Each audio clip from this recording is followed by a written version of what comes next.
नमस्कार दोस्तों, कैसे हैं आप सब। आशा करती हूँ आप लोग स्वस्थ होंगे, मस्त होंगे। और फिर से आप सभी का स्वागत है मेरे यूट्यूब चैनल बालकनी गार्डनिंग में। और आज का हमारा जो मेहमान पौधा है वो है पाम ट्री, जिसे आप भली भांति जानते होंगे। और ये पाम ट्री मैं बाज़ार से लेके आई हूँ।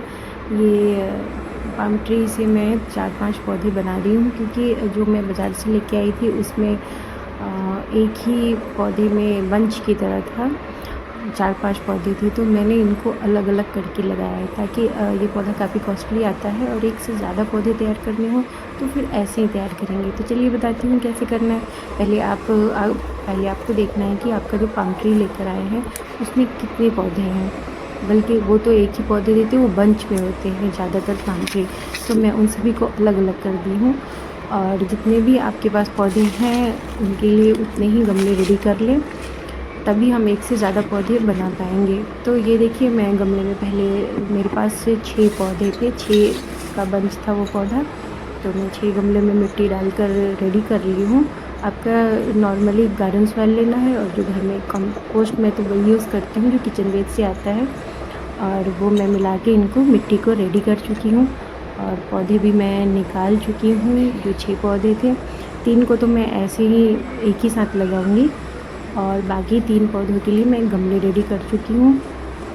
और इसमें मैंने वो जो पौधा बाज़ार से लेके आए थे वो चिकनी मिट्टी उसमें लगी हुई थी, तो इनको वो गीली थी तो आसानी से उस बंच में से एक एक पौधे बाहर निकल गए। और ये देखिए, इनको मैं मिट्टी में अलग अलग करके लगाऊंगी। इस तरह से क्या होगा कि हम एक ही पौधे से अलग अलग पौधे तैयार कर सकते हैं। और पाम ट्री ज़्यादातर वो बंच में ही आते हैं, और वो एक पौधे देते हैं, पर उसमें बहुत सारे पौधे हम अलग करके लगा सकते हैं। और ये बहुत आसानी से लग जाते हैं, क्योंकि इनकी जड़ें अच्छी खासी एक दूसरे से चिपकी हुई होती हैं। और इन्हें अगर गीली ना हो तो आप इसे थोड़ा पानी डालकर एक दिन गीला होने के लिए छोड़ दें।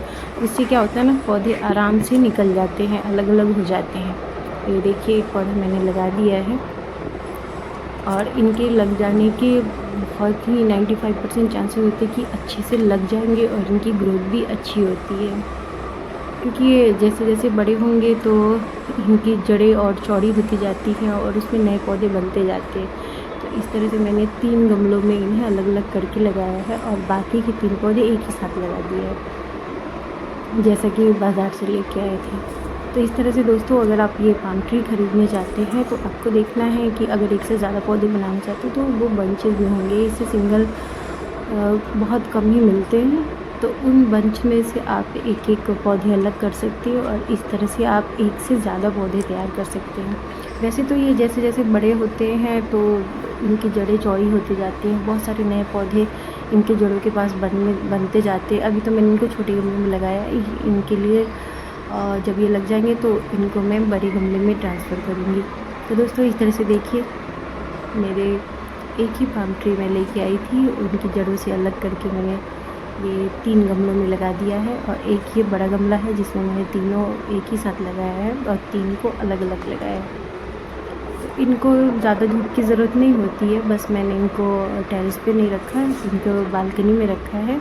हल्की धूप और छाए रहेंगे तो ये जल्दी से सेट हो जाते हैं।